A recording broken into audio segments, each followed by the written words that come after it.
আকাশে সবাই ভালোবাসে জোছনা ছড়ায় তাই, জমিনে সবাই ভালোবাসে ফসল বলে তাই। তোমার দয়া চাই গো প্রভু, তোমার দয়া চাই, তোমার দয়া চাই গো প্রভু, তোমার দয়া চাই। দিবানিশি তোমায় ডাকি, দিবানিশি তোমায় ডাকি, রহমতের আশায়। তোমার দয়া চাই গো প্রভু, তোমার দয়া চাই, তোমার দয়া চাই গো প্রভু, তোমার দয়া চাই।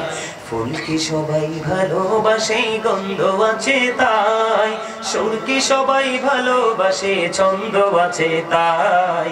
তোমার দয়া চাই গো প্রভু, তোমার দয়া চাই, তোমার দয়া চাই গো প্রভু, তোমার দয়া চাই। দিবানিশি তোমায় ডাকি, দিবানিশি তোমায় ডাকি, দয়ার আশায়। তোমার দয়া চাই গো প্রভু, তোমার দয়া চাই, তোমার দয়া চাই গো প্রভু, তোমার দয়া চাই। জোরে জোরে কন্যা মারহাবা। আমার দাদা কিন্তু বলছে ভাই একটু শান টান গাইয়েন। আমার এই সিনা বড়া শান। আমি একজন রাইটার, নিজেই লিখি, নিজে সুর দেই, মধুর কণ্ঠ দিয়েছেন আমার আল্লাহ, নিজেই গাইতে পারি। কিন্তু বন্ধু এখনকার মানুষকে শান শুনিয়ে লাভটা কি হবে রে? এখনকার মানুষ তো শান শুনে হেদায়েত হবে না, হেদায়েত হতে হবে হেদায়েতের কথা শুনি। কথা বলেন না কেন? যারা আজকে আমাকে দেখার পরে চতুর্দিকে একটু ভিড় করলো, তারপরে চলে গেল, এখনো আর ফিরে আসলো না, ওই সমস্ত মানুষগুলোকে আমি বলতে চাই, এবং এই সমস্ত মানুষের মতো গোটা পৃথিবীতে অসংখ্য মানুষ আছে, ওই মানুষগুলোকে আমি বলতে চাই, যারা আজান দিলে মসজিদের চেহারা দেখো, ইমাম সাহেবের চেহারা দেখো, নামাজ পড়তে যাও না, মাহফিল সাজানোর পরে ওই শপিং মলে দোকানে এসে বাজার করে চলে যাও, মাহফিলে আসো না। আমি তোমাদেরকে একটুখানি বলবো, বলেছিলাম ছোট্ট একটা টপিক দিব, মনে আছে? আমি আপনাদেরকে বলি, আমার দিকে তাকান, এই যে মাথা থেকে পা পর্যন্ত আপনার আমাদের সবার বডিটা, এটার নাম হলো কি? মানুষ। কি? মানুষ। এটার নাম হলো কি? মানুষ। এটাকে ইংলিশে যদি বলি, কখনো বলা হয় ম্যান, আবার কখনো বলা হয় পারসন। আর আল্লাহর কোরআনের ভাষায় যদি বলি, কখনো বলা হয় আল্লাহ কখনো বলেছেন ইয়া আইয়ুহান নাস, আবার কখনো বলেছেন ইয়া আইয়ুহাল ইনসান। এটা হলো মাথা থেকে পা পর্যন্ত বডি স্ট্রাকচারটার পরিচয়। এটা কিন্তু আসল নয়। এটাকে যদিও মানুষ বলি, এই মানুষটাকে যেই মানুষটা পরিচালনা করছে, ওই মানুষটা কেমন করে ভিতরে আসলো, এটাও সৃষ্টির কাছে চির অজানা। আবার কেমন করে কোন দিন কোন অবস্থায় চলে যাবে, এই খাঁচা ছেড়ে, সেটাও সৃষ্টির কাছে চির অজানা। ঠিক কিনা বলেন? এই রহস্যময় মানুষ, এটার নাম আল্লাহর কোরআনের ভাষায় বলা হয় রূহ, ইংলিশ এটাকে বলা হয় সোল, বাংলাতে এটাকে বলা হয় আত্মা। আল্লাহ বলেছেন সে the soul is the order of my Lord. Allah বলেছেন কওলির রূহু মিন আমরি রব্বি। আল্লাহ বলেছেন first tense, present tense, future tense. বলে হুজুর কেন তিনটা টেন্স, তিনটা সময়ের কথা কেন তুলে ধরলেন?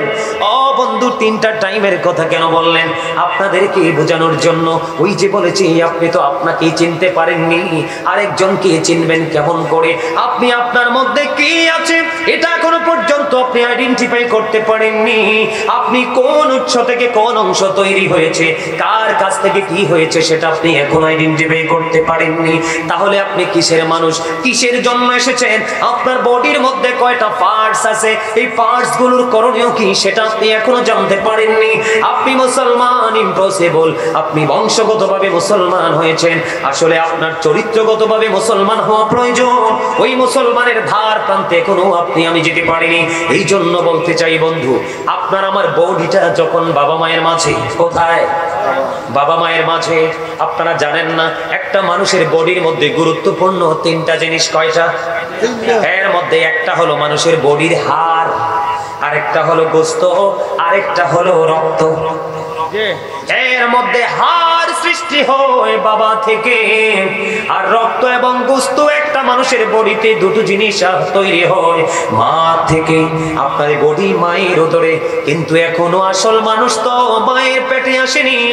আসল মানুষ অবস্থান করতেছে রুহের জগতে, আলমে আবহাওয়ায়, আল্লাহর আরশের চারপাশে।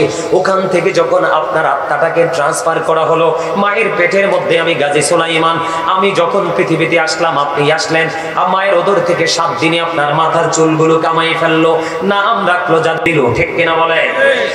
ওই সময় যখন রুহের জগৎ থেকে আপনার বডির মধ্যে যখন রুহটা সেটিং করে দেওয়া হলো, আপনি মানুষ রূপে এসেছেন, যদি রুহটা না থাকতো তাহলে আপনি মৃত হিসাবে আসতেন, আপনার কত নামকরণ করা হতো না, ঠিক কিনা বলেন? ওয়াজটা বুঝে নেবেন বন্ধু, বিরক্ত হবেন না প্লিজ। আমি আপনারা যতক্ষণ চাইবেন আলোচনা করব, কিন্তু বিরক্ত করে কিছু করব না, রাসূল নিষেধ করেছে। এরপরে হলো আপনি বডির মধ্যে চলে আসলো, আমি মানুষ হয়ে গেলাম, কিন্তু যখন বাবা মার মাঝে দেহটা রুহটা, তখন কি মানুষ ছিলাম না? আবার বন্ধু এই পর্যন্ত এসেছি, রহিম জব্বার করিম সাত্তার আছে না নাই? আস্তে আস্তে করে বড় হয়ে গেলাম, মৃত্যুর সময় এসে গেল। এখন আমরা বলি অমুক মৃত্যুবরণ করেছে, মৃত্যুর পূর্ণ রূপটা কি জানেননি? মৃত্যুর রূপটা হলো দেহ থেকে আত্মাটা বের হয়ে যাওয়া, যেইটা আগে যেমন দুইটা দুই দিকে ছিল, মানুষ ছিলাম না, আজকে আবার দুটো দুই দিকে আলাদা হয়ে গেছে। আজকে আমি আপনি আর মানুষ নেই, নামের আগে যুক্ত হয়ে গেল মরহুম আব্দুর রহিম। কথা বলেন না কেন? তার মানে you are dead, I am a dead. আপনি আমি আমরা সবাই মৃত বলে ঘোষিত হব, ঠিক কিনা বলে? তাহলে আপনার আমার আসল সত্তা কি? এই দেহ না, আত্মা। আরো জোরে কোন? আল্লাহ বলেছেন আত্মার কোনো ক্ষয় নেই, আত্মার কোনো বিনাশ নেই, আত্মার কোনো মরণ নেই, এটা শুধু স্থান পরিবর্তন করে, প্লেসটাকে চেঞ্জ করে। বন্ধু হে আমার, এখানে আসার কারণ হলো আপনি যখন মরে যাবেন ঠিকানা কোথায়? কথা কয় না? কারো কবর পাহাড়ের চূড়ায়, কারো কবর গহীন জঙ্গলে, কারো কবর আবার পুকুরের পাড়ে, কারো কবর আবার অজানা গন্তব্যে, আপন স্বজন কেউ জানে না, দুর্ঘটনায় চলে গেলেন সেখানেই কবর হয়ে গেল, লাশের খবর তো কেউ জানে না। এমন মরণ আছে না নাই? মৃত্যুবরণ করার পরে আপনি আমি যাব কোথায়? ওই যারা চলে গেলেন, নামাজ পড়লেন না, মসজিদে গেলেন না, হাত বাড়াইলাম দানের জন্য দিলেন না, আপনি নিজে নিজে মনে করেছেন হামসে বড় কোন হে, ঠিক কিনা বলেন? আমার চেয়ে বড় কেউ নাই। আল্লাহ কয় কত বড় গর্দব, সকালে কি খাইছে বিকালে কি খাইবো জানে না, সকালবেলা বেঁচে আছে, বিকাল পর্যন্ত বাঁচবে কিনা জানে না, আজকের বিডার বিছানায় ঘুমাইছে, সকালে জাগ্রত হতে পারবে কিনা সেটাও জানে না। এত কিছু অজানা থাকার পরে সে কেমন করে অহংকার করে, ঠিক কিনা বলে? আল্লাহ কয় বান্দা এত সুন্দর করে তোমাদেরকে বানাইলাম, কেমন করে তোমরা এত কালো কুচ্ছিত হয়ে গেলা? কারণ কালো কুচ্ছিত হওয়ার পিছনে একটা লোভ কাজ করে, সেটা হলো পৃথিবীর লোভ। বন্ধু আমার দিকে তাকান, আল্লাহর হাবিব বলে দিয়েছেন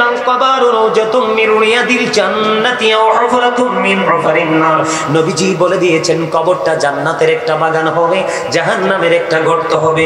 জীবনে আজকে থেকে আমি বলে যাই, জীবনে কোনোদিন যদি মাহফিলে মিলাদে মসজিদে মুসল্লি কম হয়, কখনো টেনশন করবেন না। ইমাম সাহেবদেরকে বলবো কখনো টেনশন করবেন না, কারণ জান্নাতীদের সংখ্যা হবে খুবই কম। জোরে জোরে সুবহানাল্লাহ। পৃথিবীর বুকে যেমন উপস্থিতি পবিত্র জায়গা কম হয়, ওই পবিত্র জায়গাও উপস্থিতি হবে কম। বন্ধুরে আমার দিকে তাকান, এই যে আজকে আপনারা মাহফিলে এসেছেন, আমি মনে করবো আপনারা সাকসেস, আপনাদের জন্য কবরটা জান্নাত হয়ে গেল।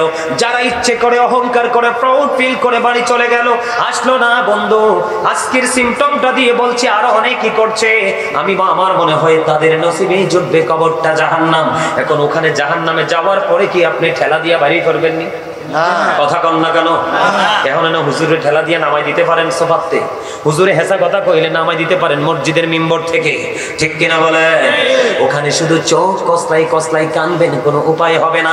আল্লাহ বলেছে বান্দা সাবধান হয়ে যাও, তখন তোমার কোনো উপায় থাকবে না। আল্লাহ বলেছেন ইন্না বাতশা রাব্বিকা লাশাদীদ। আল্লাহ বলেছেন the seizing of Allah is difficult. Allah বলেছেন আল্লাহর ধরা খুব, আল্লাহর পাকড়াও আল্লাহর ধরা খুব শক্ত ধরা। তার মানে আল্লাহ বান্দাকে যাওয়ার পরে শক্ত করে ধরবে। হুজুর ধরার পরে কি করবে? আল্লাহ বলেছেন ইন্নাল্লাহা সারিউল হিসাব, Allah is quick to take account. Allah হিসাব গ্রহণে অত্যন্ত তৎপর, আল্লাহ হিসাব নেবে চুকি চুকি। হুজুর আপনি হিসাব দিতে পারলেন না, আপনার কি হবে? আপনি তো জাহান্নামী। এখানে দুটো পাঠ খাজা গরিবেন আমাদের কাছে আসলে বুঝবেন মজাটা কেমন। তখন ইচ্ছে করবে না এখান থেকে চলে যেতে, মনে করবেন হুজুর আরো কিছু বলেন, আরো কিছু শুনবো, আমিও আল্লাহর ওলি হতে চাই। আমিন কর না? আমিন কয় না? আরো জোরে। আমিও আল্লাহর দিদার প্রাপ্ত বান্দা হতে চাই। কারণ যারা আল্লাহর প্রিয় তারা জান্নাত পেয়ে খুশি হবে না, তারা খুঁজবে শুধু আমার মালিক কই। মালিককে দেখার পরে বলবে মালিক শুধু তোমার দিদার চাই, আমি জান্নাতের নিয়ামত চাই না। ইট ইজ নাথিং, এটা আমার কাছে কিচ্ছু না, আমি চাই তোমাকে। সুবহানাল্লাহ। আরেকটু মহব্বতে আমার ওয়াজটা আপনারা বুঝেননি, ব্রেইনে ঢুকাচ্ছেননি। আমি কিন্তু আমার আলোচনার ধরনটা এরকম, মুসল্লির যেন কষ্ট না হয়। ছোট্ট ছোট্ট টপিকস আপনাদেরকে ব্রেইনে ঢুকিয়ে দিব, সারা জীবন মাথায় রেখে রেখে শুধু চলবেন। আমি বলছি না বন্ধুদের সাথে আড্ডা দিয়েন না, আমি বলছি না কোনো জায়গায় বেড়াতে যাবেন না, আমি বলছি না কোনো বিয়ে শাদী অনুষ্ঠানে যাবেন না, আমি বলছি না পৃথিবী বিচরণ করবেন না, সবই করবেন, তবে আল্লাহর বিধানটাকে বুকে জড়িয়ে তারপরে করবেন। তখন আপনার দুনিয়াও নেয়ামত, পরকালও নেয়ামত, ঠিক কিনা বলেন? বন্ধুরে আমার, ও বন্ধু, যারা আল্লাহর ওলি হয়ে যাবে, আল্লাহ বলেছেন ইনদা রাব্বিহিম ইউরযাকুন। কথা কয় না? আরে আমার দিকে শোনেন না, আপনারা তো জানেন মানুষ মরে গেলে এখানে পড়ে থাকে না। আল্লাহ কয় আল্লাহর প্রিয় হয়ে যারা কবরে যায়, আল্লাহ তাদের জন্য জান্নাতে খাবার বরাদ্দ করে রাখছে। They receive food from Allah. তারা আল্লাহর কাছ থেকে জান্নাতি খাবার রিসিভ করে খাবে। কিন্তু মজার বিষয় হলো তাদের কোনো প্রস্রাব হবে না, পায়খানা হবে না, একটু ঢেকুর আসবে আর হজম হয়ে যাবে। আর সবচেয়ে মজার খবর হলো আল্লাহর প্রতি শহীদ যারা, উচ্চ তাদের শান, মহান খোদা করেন তাদের এমন জীবন দান। রুহু তাদের বানাইয়া সবুজ বরণ পাখি, জান্নাতুল ফিরদাউস বিছিয়ে দেন যতনে রাখি। যেথায় সেথায় থাকি খাই তাহারা জান্নাতি ফলমূল, উড়ে বেড়াই রয় হামেশা খুশিতে মশগুল। জোরে জোরে বলেন না সুবহানাল্লাহ। বন্ধু, আজকের মতো অসংখ্য মানুষ আমার সবচেয়ে বেশি দুঃখ লেগেছে, আরো বেশি দুঃখ লেগেছে বন্ধু। আল্লাহ রে, আল্লাহ তো মানুষকে নাটক করার জন্য বানায় নাই, আল্লাহ মানুষকে রঙ্গমঞ্চে যাওয়ার জন্য বানায় নাই। হুজুর গো, আল্লাহ কেন গো বানাইছে? আল্লাহ রাব্বুল আলামিন ওয়াজ করতেছে, বুঝে নেন। আল্লাহ বলতেছেন ফি আই সূরাতিন মাশা আও রাকাবাত, আল্লাহ ক্রিয়েটেড দ্য মাইন্ড। আল্লাহ কয় বান্দারে আল্লাহর মন মতো করে বানাইছে। সূরা 3 খুলে দেখেন, আল্লাহ বলেছেন লাকাদ খালাকনাল ইনসানা ফি আহসানি তাকওয়িম। আল্লাহ মানুষকে সুন্দর করে বানাইছে, যে আসমান জমিন চন্দ্র সূর্যবান ফেরেশতা থেকেও সুন্দর। সুবহানাল্লাহ। এই মানুষকে তো আল্লাহ জাহান্নামের জন্য বানাই নাই। এখানে কিন্তু একটা প্রশ্ন থেকে যায়, হুজুর গো আমাদের এই পরিস্থিতি কেমন হবে? সূরা ইউনূসের 44 নম্বর আয়াতে আল্লাহ বলেছেন ইন্নাল্লাহা লা ইয়াজলিমুন নাসা শাইয়্যান ওয়ালাকিন্নান নাসা আনফুসাহুম ইয়াযলিমুন। আল্লাহ বান্দার উপর অত্যাচার করে না, বান্দা নিজেই নিজের উপর অত্যাচার করে। হুজুর, যারা অত্যাচারী তাদের সম্পর্কে আল্লাহ বলেছেন আল্লাহু লা ইউহিব্বুজ জালিমিন। জালেম যারা, আল্লাহ জালেমদেরকে পছন্দ করেন না। ওমালি জালিমিনা মিন আনসার, তারা বিপদে পড়লে তাদের জন্য কোনো সাহায্যকারীও নাই। জোরে জোরে বলেন না নাউজুবিল্লাহ। কথাগুলো বুঝে নেবেন। আল্লাহ কিন্তু ধরবে খুব শক্তভাবে, হিসাব নিবে বন্ধু শক্তভাবে। তারা হিসাব দিতে পারলো না, কারণ তারা হিসাবের কাজ তো করেনি। আল্লাহ রাব্বুল আলামিন জানিয়ে দিয়েছেন, হাদিস শরীফের মাধ্যমে রাসূল জানিয়ে দিয়েছেন তাদের খাবার বরাদ্দ করা আছে। একটা খাবার কোরআন এসেছে জাক্কুম, এটা এতটা ভয়ঙ্কর। বর্তমানে যদি শিবপুর হাই স্কুলের জমিনে একটা ফোঁটা পড়ে গোটা পৃথিবীর মাটিটা বিষাক্ত হয়ে যাবে, কিয়ামত পর্যন্ত কোনো শস্য জন্ম হবে না। এই খাবার পাপীদের জন্য বরাদ্দ। জোরে জোরে কন্যা নাউজুবিল্লাহ। আরেকটা খাবার বরাদ্দ আল্লাহ রাব্বুল আলামিন হাদিস শরীফের মাধ্যমে জানতে পেরেছে, পাপীদের জন্য আরেকটা খাবার বরাদ্দ, সেটার নাম হলো তিনাতুল খাবাল। নবীকে প্রশ্ন করা হলো ইয়া রাসূলুল্লাহ, ইয়া হাবিবাল্লাহ, নবী গো এই তিনাতুল খাবালটা কি গো নবী? নবীজি বলেছেন এই তিনাতুল খাবালটা হলো আরেকটা জাহান্নামীর নিংড়ানো রক্ত অথবা পুঁজ। সুবহানাল্লাহ। ও মামা, এত খারাপ খবর শুনলে সুবহানাল্লাহ নি কয়? আরে আপনাদেরকে খাইতে, পাপীদেরকে খাইতে দেওয়া হবে আরেকটা জাহান্নামীর পচা রক্ত পুঁজ। এটাকে হাদিসের ভাষায় বলা হয় তিনাতুল খাবার। যাবেন কোথায়? এই আমার দিকে তাকান, বিরক্ত হলে চলে যা, ছেড়ে দেব মাইক। আল্লাহ রাব্বুল আলামিন বলে দিয়েছেন সবচেয়ে বড় ভয়ঙ্কর খবর এই পৃথিবীর আল্লাহ ধরবে খুব শক্তভাবে, হিসাব নেবে খুব শক্তভাবে। আল্লাহ বলেছেন লা ইয়ামুতু, people will not die that day, সেদিন মানুষ মরতে পারবে না, মরার আর সুযোগ নাই। আল্লাহ বলেছেন ফিহা ওয়ালা ইয়াহইয়া, people will not be able to live that day, সেদিন মানুষ বাঁচতেও পারবে না। আল্লাহ বলেছেন ওমা হুম আনহা বিগাইবিন, people will not be able to scape that day. Allah রাব্বুল আলামিন বলেছেন সেদিন মানুষ সেখান থেকে অদৃশ্য হতে পারবে না, পালাতেও পারবে না। উপায় আছে? সবচেয়ে দুঃখজনক আরেকটা হাদিস শরীফ, মানুষ এই দুনিয়াতে যদি গরম পানি ভালো না লাগে, ঠান্ডা পানি, ফ্রিজের পানি দিয়ে শরবত বানিয়ে খায় না? আসছে রমজান মাস, সবাই ঠান্ডা পানি খুঁজবে শুধু ইফতারির জন্য। কিন্তু সম্মানিত উপস্থিতি, পরকালটা তো ভয়ঙ্কর হবে, পাপীদের জন্য পানির তৃষ্ণা লাগবে, চিৎকার করবে। আল্লাহ নবী বলেছেন মাথা দিয়ে উত্তপ্ত গরম পানি ঢেলে দেওয়া হবে, পেটের মধ্যে ঢুকবে, 2 রানের মধ্যখান দিয়ে সব কিছু লিকুইড হয়ে পচে লিকুইড হয়ে ম্যাঙ্গো জুসের মতো 2 পায়ের মধ্যখান দিয়ে আপনার 2 রানের মধ্যখান দিয়ে বের হয়ে যাবে। কিন্তু মরতেও পারবে না, বাঁচতেও পারবে না, পালাতেও পারবে না, অনন্তকাল সে সাজা চলতে থাকবে। এই সাজা যেন ভোগ করতে না হয়, এই জন্য আপনাদেরকে আল্লাহর ওলি এবং হক্কানি আলেমদেরকে কি করতে হবে? স্মরণ করতে হবে। কারণ আমি আপনাদেরকে বলি, আমার দিকে তাকান সম্মানিত উপস্থিতি, আল্লাহ রাব্বুল আলামিন বলেছেন ইন্নাল্লাযীনা ইউবাইউনাকা ইন্নামা ইউবাইউনাল্লাহ ইয়াদুল্লাহি ফাওকা আইদিহিম, নিশ্চয়ই যারা আপনার হাতে বায়াত গ্রহণ করলো, তারা যারা আল্লাহর হাতে বায়াত গ্রহণ করলো, আল্লাহর হাতের আল্লাহর ওলিদের হাতের উপর থাকে আল্লাহ রাব্বুল আলামিনের কুদরতি হাত। সুবহানাল্লাহ, সুবহানাল্লাহ। আল্লাহ রাব্বুল আলামিন বলতেছেন ইয়া আইয়ুহাল্লাযীনা আমানুত্তাকুল্লাহা ওয়াবতাগু ইলাইহিল ওসিলা। আল্লাহ রাব্বুল আলামিন বলতেছে ঈমানদারগণ, তোমরা আমাকে ভয় করো। কি করো? ও বিলিভার্স, ইউ ফিয়ার মি, তোমরা আমাকে ভয় করো। কি করো? ভয় করো। এবং তোমরা আল্লাহ রাব্বুল আলামিনকে রাজি করার জন্য, পাওয়ার জন্য তোমরা উসিলা খুঁজো। আল্লাহ উসিলাটা কি? ওই যে বললাম আলা ইন্না আউলিয়া আল্লাহি লা খাউফুন আলাইহিম ওয়া লা হুম ইয়াহজানুন, behold verily the friends of Allah have nothing to fear or to regret। আল্লাহর ওলিদের, আল্লাহর বন্ধুদের কোনো ভয় নেই, তাদের কোনো চিন্তা নেই or to regret, তারা পরকালে সেমপিয়া। জোরে কন্না সুবহানাল্লাহ। নাহনু আউলিয়াউকুম ফিল হায়াতিদ দুনিয়া ওয়া feel আখিরাহ, we are your protecting friends in the life of the world and in the hereafter। আমরাই তোমাদের বন্ধু দুনিয়ার জীবনে এবং পরকালের জীবনে। সুরে সুরে বলেন না সুবহানাল্লাহ, আরো জোরে সুবহানাল্লাহ।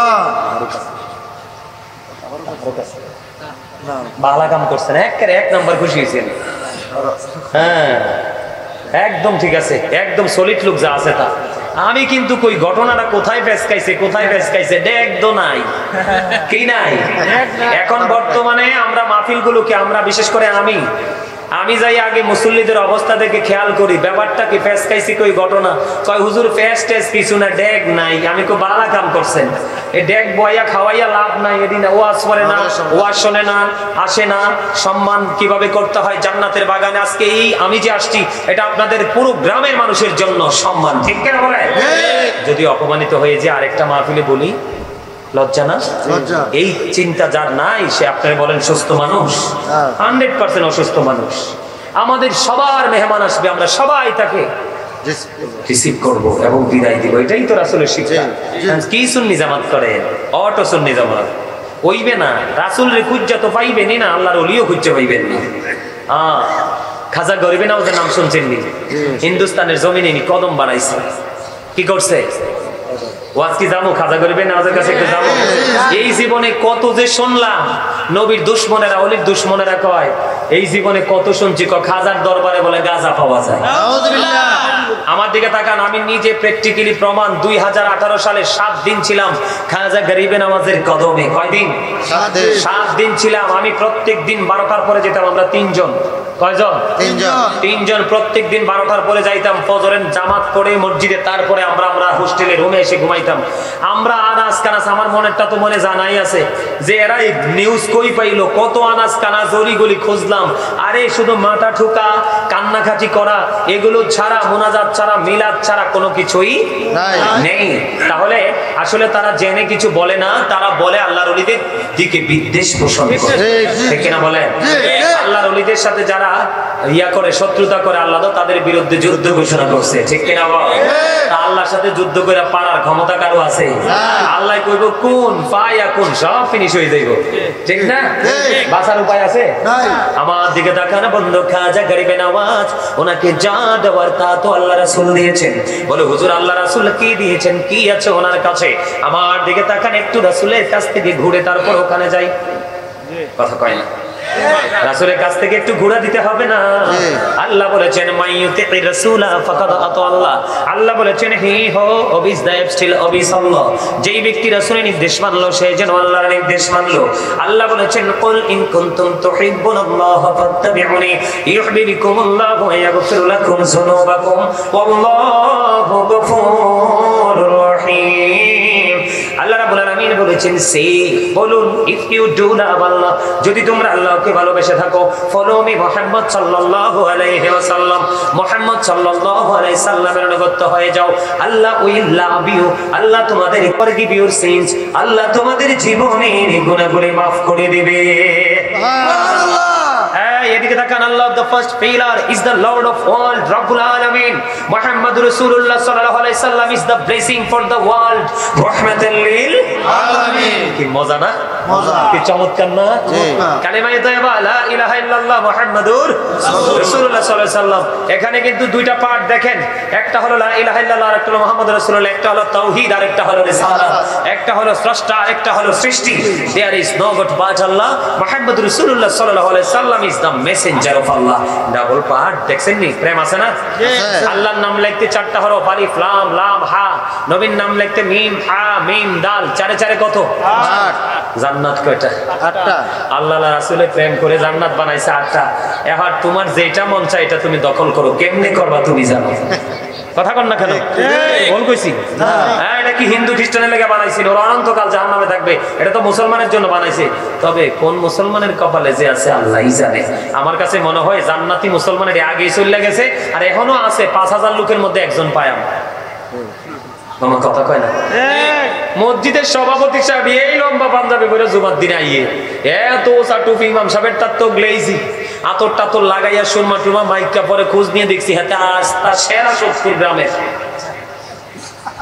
কি সুদখোর? সেরা সুদখোর। মানে এটা কি হয়?